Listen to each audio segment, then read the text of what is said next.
अस्सलामुअलैकुम गाइस, नमस्ते, सत श्री अकाल। उम्मीद कर रहे हैं कि आप सब ठीक ठाक होंगे और मज़े में होंगे। इसी तरह हमारे चैनल के लाइक कर रहे होंगे।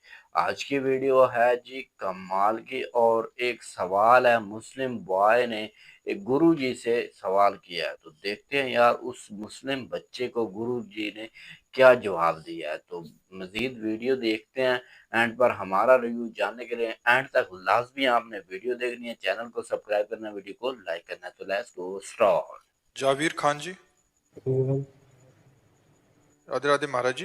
महाराज जी, मुझे पता है ये काम गलत है और इसे करने से मुझे पछतावा होगा, फिर भी मैं उसे कर देता हूँ, और जो सही है उसे करने में से मुझे खुशी मिलेगी वो नहीं कर पाता। ऐसा क्या करना होगा कि जो चाहो वही इसके करो? उत्तर तो कई बार दे चुके हैं, पर इसका हम फिर पुनः उत्तर दे देते हैं। जो हम जानते हैं कि ये नहीं करना चाहिए, पर उसमें अंदर से सुख बुद्धि रहती है कि जैसे हम मानते हैं गलत है, पर इसमें सुख मिलेगा। ये अंदर छुपी हुई वासना है। हम गलत नहीं करना चाहते, पर हमें वो सुख भोग की लालसा हमसे गलत कराती है। वो खान पान कोई भी क्रिया हो, जो भी क्रिया होगी उसमें आंतरिक उसमें सुख मिलेगा। ये आंतरिक हमारे बैठा हुआ है। अब इस आंतरिक बैठे हुए अज्ञान को हटाने के लिए हमें ज्ञान की जरूरत है, और वो होगा भगवान के प्रेमी जनों के वचन सुनो और नाम जप करो। सत्संग जरूर सुनना चाहिए। मैं तो मुस्लिम हूँ। मैं तो मुस्लिम हूँ, तो मुझे अपने आप ये बताओ कि भोजन पाना होता है ना, उसमें हिंदू मुस्लिम होता है क्या? तो हम तो मतलब और ग्रंथ तो पढ़े नहीं हैं, लेकिन हम इतना जरूर जानते हैं कि जैसे जो ऊंची कोटि के महापुरुष हैं, वो सब भगवान को जो जानते हैं, वो कभी ऐसे आचरणों का आदेश नहीं करेंगे कि आप गंदा व्यभिचार करो, आप गंदे आचरण वाले बनो। मुझे लगता है ऐसा तो कोई भी महापुरुष नहीं बोलेगा किसी भी जगह का।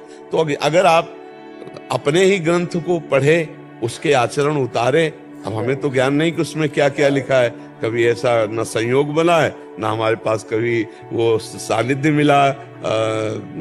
कुरान शरीफ कहते, हाँ कुरान, कभी ऐसा सानिध्य नहीं मिला कि हम उसको स्वाध्याय करके देखें, पर हम अनुमान से कहते हैं। जैसे अपने सदग्रंथों को पढ़ा और गुरुवाणी जी को पढ़ा, जो महापुरुषों, सिख महापुरुषों, हाँ, तो हम सब जगह देखा कि एक ही बात पाई गई है, नाम सुमिरन और सेवा। सबकी सेवा, संत सेवा, जगत सेवा, इसी से भगवत सब मतलब सार बात सब जगह मिली है कि भगवान सुमिरन और सबको भगवत भाव से सेवा, ये हमने पाई है। तो बच्चा अगर ब्रह्मचर्य, संयम, नाम जप, तो आप तेजस्वी हो जाओगे, आप बलवान हो जाओगे। देखो आप गंदे आचरण करते हो तो आपका मन खिन्न होता है कि ना? मन तो हमें लगता है किसी सीमा में नहीं बंधा। तन भले सीमा में बंधा हो कि आप अमुक जगह जन्मे, आप अमुक जगह जन्मे, लेकिन मन तो सबका है। और ये मन जब गंदे आदतों में जाता है, देखो बहुत बढ़िया बच्चे हो, तुमने पकड़ा ना कि जो करना चाहिए वो ये मन नहीं करता, जो नहीं करना चाहिए वो करता है। इसका मतलब है तुम्हारे ऊपर भगवान की कृपा, तुमने पकड़ा ना ये बात। तो बस इस बात को पूर्ण करने के लिए तुम अपना ही जपो, जो तुम्हारा नाम है वही नाम जपो अपने इष्ट का, और अच्छे आचरण बन जाओ। अच्छे आचरण में, अच्छा ये कपड़ा तुम पहनो या कोई हिंदू पहने, कपड़े में कोई भेद है क्या? कपड़ा तो नहीं है ना। ऐसे ये शरीर बच्चा कपड़ा है आत्मा का, ये शरीर आत्मा का था। तो आत्मा ब्रह्म स्वरूप और शरीर पांच भौतिक, ये बीच की मेड़े हैं। अगर हम सुधार कर ले तो हम सब एक हैं, अनेक नहीं है, हम एक हैं। क्यों सब मानते हैं बात? हम सब एक ही प्रभु के बच्चे, और हम तुम्हारा हृदय से स्वागत करते हैं कि आप यहाँ आकर के सत्संग सुनने की चेष्टा की। आप अच्छे बच्चे हो, किसी गलत आचरणों में न फंसकर अच्छे आचरण वाले बनो, अपने ही ईश्वर का नाम लो और अच्छे चरित्र वाले बनो। किसी को दुख दे, देखो आपके शरीर को दुख दिया जाए तो दुख होता है ना, ऐसे बच्चा किसी भी शरीर को दुख दोगे तो वो पाप बनेगा, और वो पाप आपको भोगना पड़ेगा। अच्छे आचरण करने वाले को अच्छा फल मिलता है, बुरा आचरण करने वाले को कभी अच्छा फल नहीं मिल सकता। ऐसा शास्त्रों का मत है और ऐसा संतों ने अनुभव किया है, ऐसे बड़े बड़े महापुरुषों ने। तो कभी किसी का बुरा मत करो, कभी किसी की हिंसा मत करो, नाम जप करो, अच्छे आचरण वाले बनो, ठीक है ना? हाँ, और ये जितना भी भेद है ये हमारी तुम्हारी बुद्धि में है बच्चा। नहीं आप हम दोनों खड़े हो जाए, अब बताओ कहाँ माथे पे लिखा है?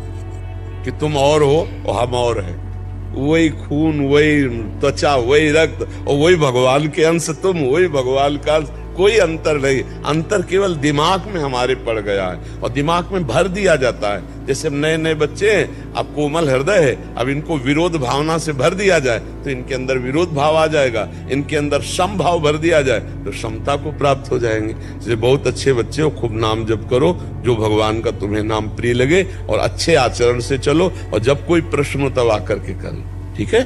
बहुत अच्छा स्वागत है आपका। तो गाइस वीडियो में रिएक्शन किया यार, गुरुजी ने मुस्लिम बॉय को बहुत ही अच्छा ज्ञान किया, ठीक है। अच्छा जो उसने सवाल पूछा, ठीक है, उसके बारे में बहुत ही अच्छे तरीके के साथ समझाया कि बेटा आप जिस मज़हब के हो, मुस्लिम हो, हिंदू धर्म में हो या मुस्लिम धर्म में हो, अपने धर्म को फॉलो करो और अपने छोटे बड़ों की इज्जत करो और उनके साथ इज्जत के साथ रहो और अपने धर्म को फॉलो करो, चाहे तुम मुसलमान हो चाहे तुम हिंदू हो। और अपनी जो है किताब है कुरान मजीद के बारे में भी उन्होंने बताया कि अपनी कुरान मजीद किताब जो है ना वो अपनी उसे फॉलो करो, उसे पढ़ो और उसके उसमें देखो कि तुम्हें क्या सबक सीखने को मिलता है। अगर ये गुरु जी की मुझे बहुत ही बात पसंद आई है कि भाई गुरु जी हैं, ये हिंदू धर्म सनातन धर्म समझा देते, सनातन धर्म में कह देते कि यार तुम सनातन धर्म अपना लो। अपने बारे में उन्होंने खींचने की बात नहीं की, उन्होंने कहा है सिर्फ हम हिंदू मुस्लिम इंसान के बारे में बताया, जो तुम्हें अच्छा लगता है वो तुम करो, ठीक है ना। तो यही बातें गुरु जी की मुझे बहुत ही पसंद आई हैं। गुरु जी ने अच्छा लेक्चर दिया है मुस्लिम बॉय को, उसको कहा है कि अपने धर्म को फॉलो करो और उसी में अच्छी ज़िंदगी बसर करो। वाक़ई यार ग्रेट यार इंसान है यार, बहुत अच्छे-अच्छे, मैं पहले भी इनकी वीडियोज़ देखता हूँ, बहुत अच्छे तरीके के साथ जो भी बंदा इससे सवाल पूछता है उसे सही गाइडलाइन देते हैं ये गुरुजी। तो मैं तो इनका बहुत ही बड़ा फ़ैन हो चुका हूँ। दूसरी बात ये भी इसमें देखने को मिली है कि भाई तान हिंदू धर्म के बारे में बताया कि हिंदू और मुस्लिम के बारे में भी बताया कि भाई हम तो हैं तो इंसान, जो कपड़ा है वो बनता है मिल में बनता है, तो ये कपड़ा क्या हिंदू धर्म के तान पर जाएगा कि हिंदू के तान पर जाएगा कि मुसलमान के तान पर जाएगा, उसे तो नहीं पता ना। तो ये आता तो तान पर है। बाकी दूसरी बात ये भी उसने देखनी, अगर तुम किसी को गाइडलाइन किसी को चोट पहुँचाओगे तो एक दिन वो बंदा भी तुम्हें चोट लाज़मन पहुँचाएगा। तो अगर किसी के धर्म के बारे में तुम बात करोगे तो वो बंदा भी तुम्हारे धर्म के बारे में बात लाज़मन करेगा। तो ये बातें बहुत ही अच्छे तरीके के साथ गुरुजी ने समझाई यार। आज तो मैं फ़ैन हो चुका हूँ गुरुजी का। तो वाक़ई यार रमज़ान भाई आपको कैसी लगी? वाकई यार ज़बरदस्त ओवरऑल वीडियो बिल्कुल बहुत ही अच्छी थी, क्योंकि इसमें यार उस हिंदू मुस्लिम लड़के ने सवाल किया कि भाई अगर मैं ना अपने मन की जो बात है वो मेरी पूरी नहीं होती और जो भी मन से अलग है, यानी कि जो एक्सटर्नल जो मुझे थिंकिंग पेश आती है ना वो काम हो जाता है। तो गुरु जी ने बहुत ही अच्छा एक्सप्लेन करके बताया कि भाई अगर आप मन की सोचोगे ना तो आप यानी कि इस तरह से आप पूरा नहीं कर पाओगे, क्योंकि काम ऐसे भी हैं जो कि खुद ब खुद भी हो जाते हैं और करने से भी हो जाते हैं। उसने सबसे ज़्यादा जो मोस्ट एग्ज़ाम्पल समझाई है ना वो है भाई कुरान मजीद। अगर आपको इस चीज़ का सॉल्यूशन चाहिए तो आप कुरान मजीद उठाएँ, उसे पढ़ें और उसे समझें कि क्या कुरान मजीद कह रहा है। और वाक़ई यार ये गुरुजी ने इतने अच्छे और पते वाली बात की है कि यार उन्होंने ये नहीं कहा कि आप इधर सनातन धर्म या इस तरह के जो हिंदू मज़हब के जो है ना मज़ाहिब आप ये अख्तियार करके देख लो, अगर आपको ये इस सवाल का जवाब अच्छा और बेहतर लगता है तो आपको मिल जाएगा। नहीं, उन्होंने कहा है तुम्हारा मज़हब ये तुम्हें समझाता है कि आप कुरान मजीद के मुताबिक ही उसको देखो, पढ़ो और समझो और बड़ों की इज़्ज़त करो। और अपने जैसे कि उसने एक और भी एग्ज़ाम्पल दी कि भाई अगर आप ये जो कपड़ा है ना, अगर आप मिल से लेकर आते हैं तो कपड़े को नहीं पता होता कि आप ये हिंदू के बदन पे जाएगा या मुसलमान के बदन पे आ जाएगा। तो इस तरह से ये ख्यालात भी होते हैं, ये थिंकिंग भी होती है जो कि किसी से यानी कि किसी भी वक्त भी जा सकती है। सो आपकी क्या राय है अपने कमेंट में बताना है। मिलते हैं नेक्स्ट वीडियो में, तब तक के लिए बाय बाय।